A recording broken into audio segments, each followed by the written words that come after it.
मन मंदिरा गजर भक्तीचा.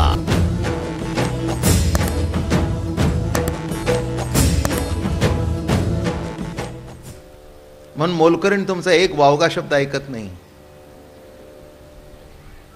म्हणून घरातली बाई नवऱ्याला टाकून बोलते, पण मोलकर्णीला जवळ करून बोलते.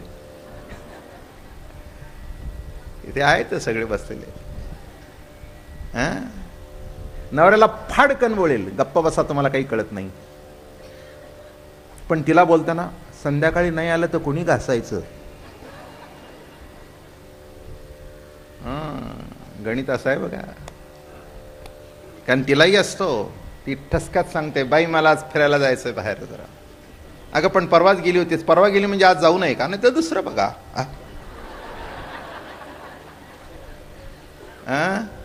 रोजंदारीवर काम करणारी बाई म्हणजे खालच्यालाही अहंकार नसतो असं नव्हे, वरच्यालाही असतो, खालच्यालाही असतो बरं का. त्याला आहे म्हणून असतो आणि हा म्हणतो नसलं म्हणून काय झालं, आम्ही काही कमी आहो काय. त्याला ज्ञातृत्वाचा अहंकार असतो, याला कर्तृत्वाचा अहंकार असतो. एक म्हणतो ज्ञान आहे, एक म्हणतो ज्ञान आहे पण करायला हात नाहीत.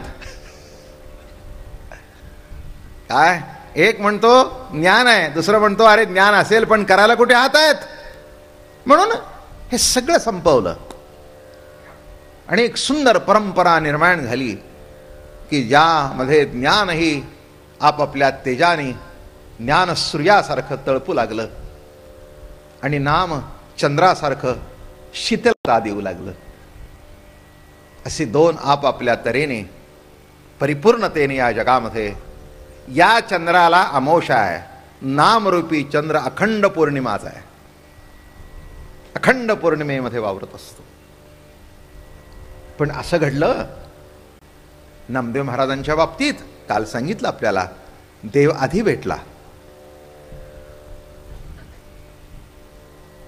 जो भेटायचा तो भेटल्यानंतर बाकीची काही गरज नसते ना. मॅरेज अँड लव्ह जर असेल तर सासऱ्याचं आणि सासूचं महत्व असतं. पण लव आणि मॅरेज जर असेल तर सासू सासरे सेकंड रँकला असतात. बोलले ते बोलले, नाही ते गेले उडत. काय करायचं म्हणजे नीट कळलं तुम्हाला तेव्हा, कशाला सांगू पुढचं. हा, सेकंड रँकला गेलं. तसं गुरु आणि देव. इथे देव आणि नंतर गुरु. एक आगळं वेगळं रूप आहे बरं का हे नामदेव महाराजांचं. एक विचार करायला लावणारं दर्शन आहे, विचार करायला लावणार. प्रमाण असा आहे, आदिपूजा गुरुनाथा चाले देवावरी सत्ता. चाले देवावरी सत्ता आणि देवाच्या कृपेने गुरु भेटे. काय गंमत आहे. चाले देवावरी सत्ता. हे सगळे अभंग नामदेव महाराजांच्या बाबतीत उलटे झालेले दिसतात. पण गुरुचंही महत्व फारच आहे. ज्यांनी जग निर्माण केला त्यांनी गुरु केला. राम केला ब्रह्मज्ञानी, वशिष्ठ मुनी तारक. कृष्ण गुरु संधीपण, पूर्ण ब्रह्म दाविले. रामचंद्र प्रभूंना वशिष्ठासारख्या गुरुकडे जावं लागलं. कृष्णाला संधीपणाच्या आश्रमामध्ये जाऊन सेवा करावी लागली. तेव्हा गुरु माना अथवा न माना, पण सद्गुरुचं स्थान हे आढळ आहे. मी कितीतरी विनोदाने सांगतो, जास्ती वाढवत नाही. नाही तर गुरुवर लांबलचक लेक्चर ऐकले तुम्ही माझं, सगळ्यांना माहिती आहे. तेव्हा पुनरुक्ती करत नाही त्याची. सद्गुरु सारिखा सोयरा जीवलग, तोडीला उद्वेग संसारीचा. कोण भेटले? सद्गुरु भेटले. सद्वस्तूची ओळख करून देतो तो सद्गुरु.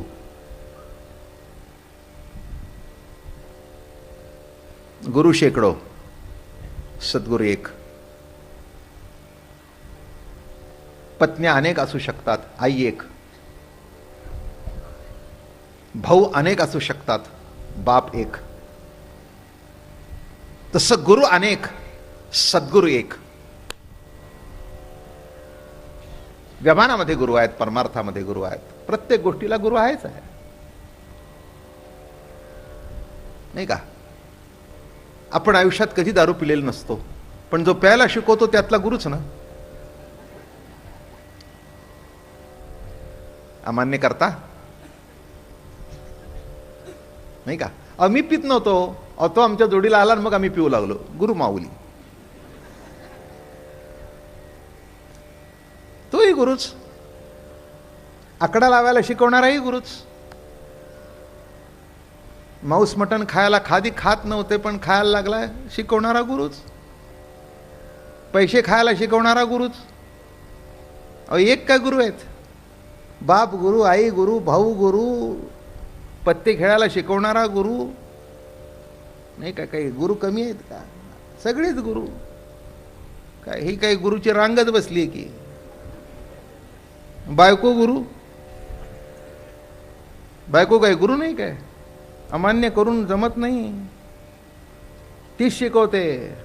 किती दिवस भावांना पैसे देणार? आपला काहीतरी विचार करा की. देऊन देऊन देऊन संपलं. तो म्हणतो बरं झालं माझ्या डोक्यात चालू, मी वाहत गेलो असतो. गुरु माऊली,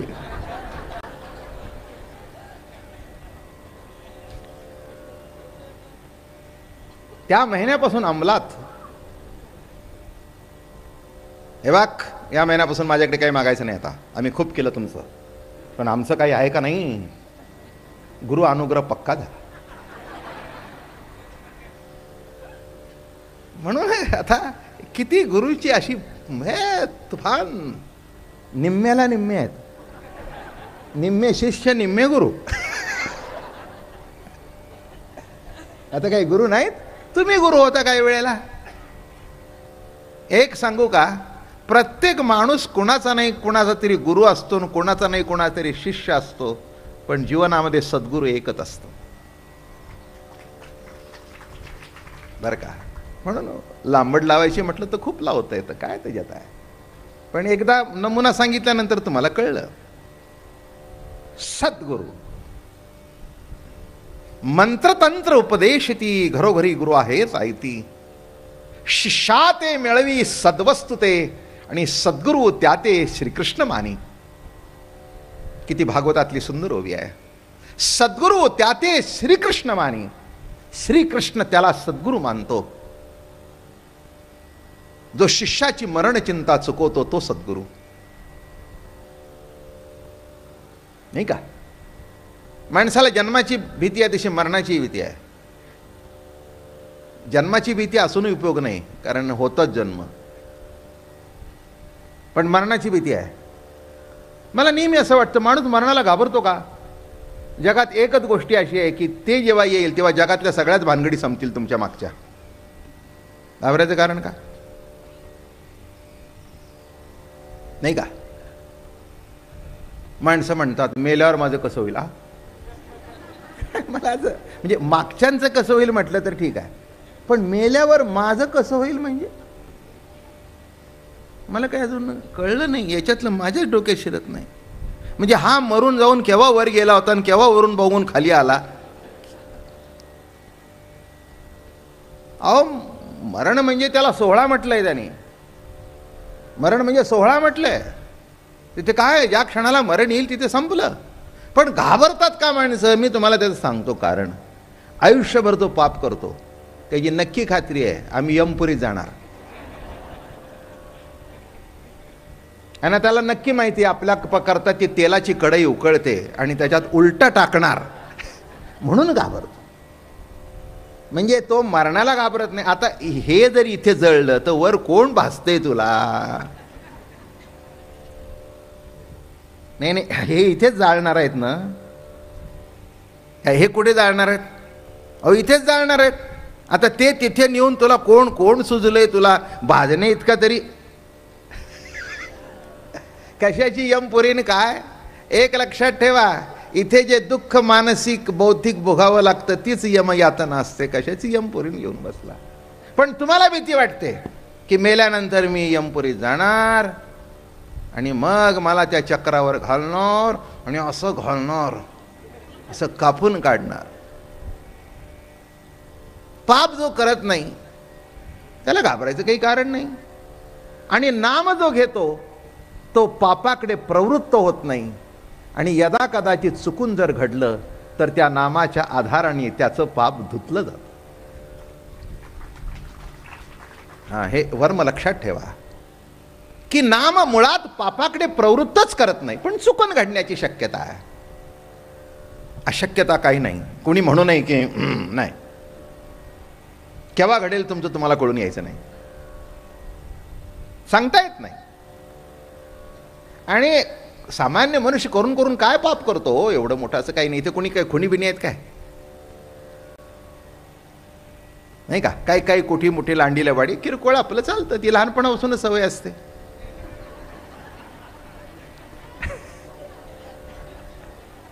किती पटलं नाही तुम्हाला? काय छोट्या छोट्या लांड्या लवाड्या आपल्याला लहानपणापासूनच करायची सवय असते, त्याच्यात काही विशेष आहे असं काही नाही. काय मित्राकडे जायचंय, कशाला अभ्यासाला? बिलकुल अभ्यास करत नाही, मित्राकडे जायचंय. छोट्या मोठ्या गोष्टी घडतच असतात. काय त्याच्यामध्ये काही विशेष काही असतं अशातलं काही भाग नाही आहे, एवढं तर चालतंच. पण मोठा झाल्यानंतर एक जागृती आल्यानंतर तेही घडत नाही, त्याच्यातून आपोआप बाहेर पडत जातो. आणि म्हणून लक्षात घ्या की सद्गुरू काय करतात, मरणाची भीती चुकवतात. जन्म आता संपलेला आहे. माणसं म्हणतात जन्म मरणाच्या फेऱ्यातून सुटायचं आहे. मी तुम्हाला एक हात जोडून विनंती करू का, आता जन्माला आलाय हे तर काही तुमच्या हातात नाही, मरण चुकवून दाखवा. माझं बोलणं कळलं? काय म्हटलं मी? जन्म तर झाला ना, आता हा झाला, हे संपलं, विषय संपला. आता एकच चुकवा, मरण. एक लक्षात ठेवा, उपजे ते नासे, नासिले ते पुनरुपी दिसे, हे घटिका यंत्र दैसे परिभ्रमेगा. ही जीवनाची राहटी आहे.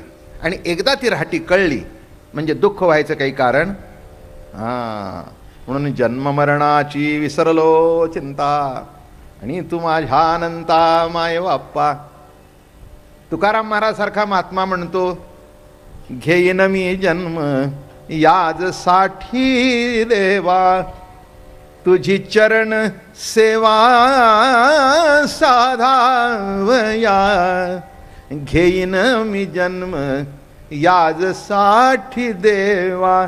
देवा जन्म घेईन, पण कशा करता? तुझी चरण सेवा साधावया. आणि देवाची जर चरण सेवा घडत असेल तर कुणाला मुक्ती पाहिजे? म्हणून आम्ही भक्तीत अडकलेली माणसं आहोत, मुक्तीत नाही. माणसांना मुक्त व्हायचं असेल, ते बद्ध असतील त्यांनी मुक्त व्हावं. जो बद्धच नाही तो मुक्त तरी केव्हा होणार? मला सांगा, इथला मनुष्य तुमचा दिवस येऊ दे, कोण कुठे अडकलाय? फक्त दिवस येऊ दे. तो दिवस आल्यानंतर कोणी कशात अडकलं नाही. कितीही मुलात जीव अडकला आणि बायकोत अडकला तरी चलो महाराज, कोणी कशात अडकलं नाही. अडकल्यासारखं वाटतं, ते कावळा शिवत नाही तेव्हा. जाऊ द्या, माफ करा मला, आता नको फाटे फोडायला. ते पिंडदान होतं ना, आणि ते कावळा शिवत नाही, लवकर शिवत नाही. अहो दादा कबूल करे ना, आईने सांगून गेली होती की 30 तोळ दे म्हणून. शिवे ना.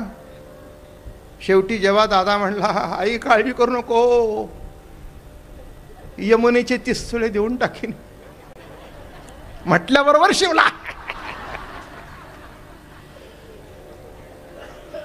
बरं झालं, शेवटी भाऊ उपयोगी पडला नाही, पण कावळा तरी पडला. ठीक आहे, एकंदर सगळंच.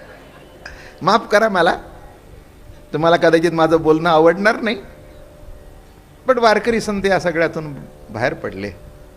तुळशीची माळ घातल्यानंतर, एकदा पिंडदान केल्यानंतर पुन्हा करण्याची आवश्यकताच उरली नाही. तुळशीची माळ घातली की नाही, तुळशी पत्र ठेवलं की पिंडदान केला. म्हणून ज्यांचा पिंडदान झाला नसेल त्यांनी करावा.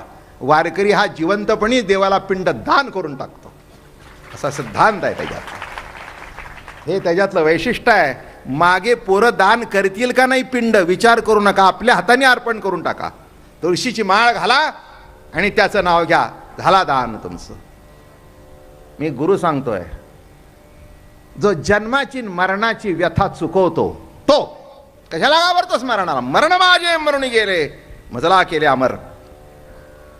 मरणा हातोनी सुटली काया, विचेर या निश्चय. आणि असे सद्गुरुनाथ जेव्हा भेटतात तेव्हा माणूस निर्भय होतो. भानुदास महाराज काही घाबरले काय मरणाला? अहो, आमची नामदेवरायांची जनाबाई बरं का, दासी म्हणून आली नामदेवरायच्या घरामध्ये, ती सुद्धा काही घाबरली काय? हो, अहो देव तिच्या घरी येत होता, पांडुरंग तिच्या घरी यावे. एक गंमत सांगतो तुम्हाला याच्यातलीच, हे सद्गुरूचीच भेट. नामदेवराय जनाबाईला नामदेवराय गुरु भेटले होते. जनाबाईला नामदेवरायांचा अनुग्रह झाला होता, म्हणून जनाबाईला भेटण्याकरता देव नामदेवरायाच्या घरी येत होते आणि देवाला भेटण्याकरता नामदेवराय देवळात जात होते. हे बारकावे लक्षात घ्या, फार वैशिष्ट्य आहे याच्यात. नामदेवराय देवाला कुठे जायचे भेटायला? देवळात. जनाबाई कधीही देवळात जायची नाही, तिला फुरसतच नसायची. आणि रात्री कामधंदा आला, बडव्याने सगळी देवळदारं बंद केली आणि हिने काय करायचं? जनाबाईंनी नामदेवरायाच्या उच्चिष्ट सेवन करण्याकरता त्यांच्या ताटात बसायच्या. ते ताट असं झाकून ठेवायचं आणि सगळं काम आटपलं की निवांत आपलं नामदेवरायाच्या ताटामध्ये आपली भाकरी टाकायची, खायची. एक कण जरी असला तरी तो नामाचा प्रसाद म्हणून सेवन करायचा. कळलं का? आणि नामाचा प्रसाद म्हणून सेवन केल्यामुळे नेमकं असं पाणी फिरवताना देवानी यावं, जाना आम्हाला एक दे त्यातला घास, जाना आम्हाला दे. का आज नैवेद्य दाखवला नाही का? अगं तो नैवेद्य होता ना, तो जिलेबीचा होता, पुरणपोळीचा होता, पण हा नामाचा प्रसाद आहे. हा नामाचा प्रसाद आहे. जना मी नामाचा प्रसाद घेण्याकरता आलो आणि तू नामाच्या ताटात जेवणारी आहेस म्हणून मी आलो, म्हणून मी आलो. देवाला सुद्धा नामाचं ताट लागतं बरं का. दुसरा कोणाच्या ताटात जेवल्याचा पुरावा आहे का तुमच्याकडे कुठे? दुसऱ्याच्या शेजारी बसला पण नामाच्या ताटात बसला. देवाला सुद्धा नामाचा प्रसाद आवडतो. आणि एक दिवस असंच झालं बरं का. देव घरी येत होते, सांगितलं कशा करता? अहो घाबरत नाही मरणाला. जनाबाईच्या वाकडीत देव झोपले. ह्या फाटकी वाकडीमध्ये सुद्धा देव आहेच, पण तुम्हाला बघायला पुरसत नाही. ही फाटकी वाकळ, हे फाटकं घोंगड आहे ना तुमचं, याच्यामध्ये सुद्धा परमात्मा आहे. याचं वर्णन केलंय घोंगडी म्हणून. नवा ठाई ती फाटून गेली, ती त्वाम्हासी दिधली रे. रक्त रेत दुर्गंधी जंतू, काम क्रोधा विद्या त्रिगुण नरकमुताने विणली रे. नवा ठाई ती फाटून गेली, ती त्वाम्हासी दिधली रे. काना तुझी घोंगडी चांगली चांगली, काना तुझी घोंगडी चांगली चांगली, आम्हास का दिली वांगली रे. काना तुझी घोंगडी कशी? षडगुण गोंडे, षडगुण ऐश्वर्याचे गोंडे आहेत. यश श्री वैराग्य औदार्य ज्ञान ऐश्वर्य साही गुण वसती जे तया नाम भगवान. षडगुण गोंडे रत्न जडित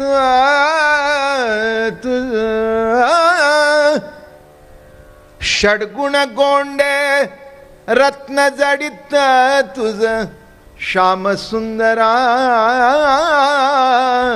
शोभली रे, कानात तुझी घोंगडी चांगडी चांगली, कानात तुझी घोंगडी चांगली चांगली, आम्हास का दिली.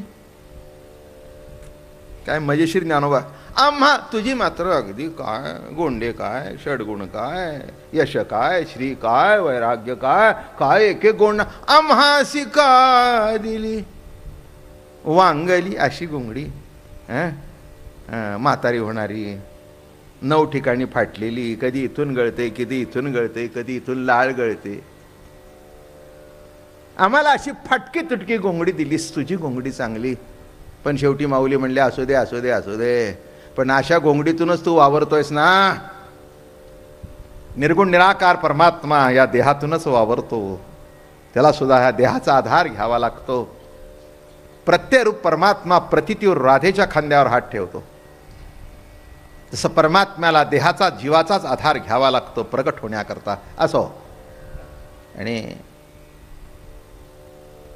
गेले देव चटकन निघून, पितांबर शेला तिथे ठेवला आणि ती गोधडी घेऊन गेले. सगळे बघतात या अंगावर काय आलं, हे कुठून आलं, कुठे आलं, कुठून आलं, कुठून आलं, कुठून आलं. शेवटी शोध लागला जाणीकडे. ती म्हणली एवढ्या बंदोबस्तात शिरली कशी. ती म्हणली मी कशाला शिरते, तो शिरला माझ्या घोंगडीत. नाही कळलं का. अहो देव तुमच्या देहात शिरलाय, तुम्ही नाही त्याच्यात शिरला. तो तुमच्या देहात शिरलाय, तुम्ही कुठे शिरलाय त्याच्यात. ती म्हटली मी नाही शिरले त्याच्या घोंगडीत, तो शिरलाय. माझ्यावर आळ घेता, तो शिरलाय, तो शिरलाय, मी नाही शिरले. पण ऐकतो कोण. असं सांगतात जनावेला सुळावर चढवली. ते म्हणले दे की. अरे बिठ्या मूळ मायेच्या पुढची शिवी मी देत नाही, पुढची शिवी मी देत नाही. दणकून शिवी दिली तिने त्याला. देव म्हणला त्या प्रद्युम्नाय नमः, अनिरुद्धाय नमः, वासुदाय नमः. त्याच्यापेक्षा हे बरं वाटतंय. मी काय माझ्या गाठचं सांगत नाही, त्या शिव्या बघा वाचून म्हणजे कळेल तुम्हाला. अरे देवा ते एवढं तुझं ते विष्णू सहस्त्रनाम, एवढी तुझी नामाची यादी, अनंत कोट ब्रह्मांड नायक, कर्तुम काय अकर्तुम काय, अन्यथा कर्तुम शक्ती काय. अरे अरे अरे अरे केवढी मोठी नावं त्याची. आणि ही म्हणते मूळ मायेच्या हे शिव्याची भैर. आणि हसतोय हसतोय. अहो नामदेवरायचा एक अभंग आहे. ब्रह्म आणि गोवळपणे, यज्ञ भोगता आणि उच्चिष्ट खाणे, वेदाशी स्तविता उगाची बैशे, आणि गवळणीच्या शिव्या ऐकून या खदखदा असे. ब्रह्म आणि गोवळपणे, ब्रह्म गोवळपणे, यज्ञ भोगता उच्चिष्ट खाणे, वेदाशी स्तविता उगाची बैसे, आणि गवळणीच्या शिव्या ऐकून या खदखदायसे. काय आश्चर्य आहे. त्याला त्या शिव्या वाटतच नव्हत्या. काय असतं गोड खाल्ल्यानंतर तसा खरडा बारा वाटतो नाही का. अगदी गोड बीड जेवला की नाही तुम्ही, मग अगदी 2-3 दिवस लग्नात दणकून मग घरी आल्यावर सांगता बायकोला आज असं कर, जरा पिठलं कर आणि जरा खरडा कर. आणि मग तो खरडा भाकरी पीठ हा जरा पोट भरलं. ह तसं ते